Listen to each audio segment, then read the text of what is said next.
امریکہ کی بعض اسٹیٹس کے اندر مرد کی مرد کے ساتھ شادی کو انہوں نے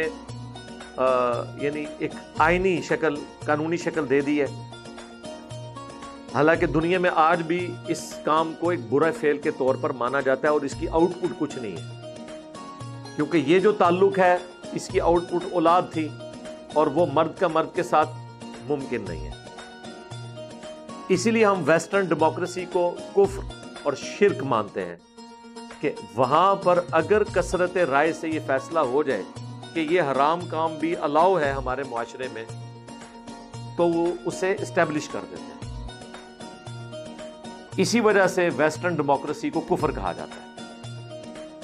جبکہ جس ڈیموکریسی کو ہم جائز سمجھتے ہیں وہ قرآن کی روح سے وَأَمْرُهُمْ شُورَىٰ بَيْنَهُمْ، مسلمانوں کا آپس کا جو معاملہ ہے وہ مشورے سے طے پاتا ہے، کثرت رائے سے حلال کے دائرے کے اندر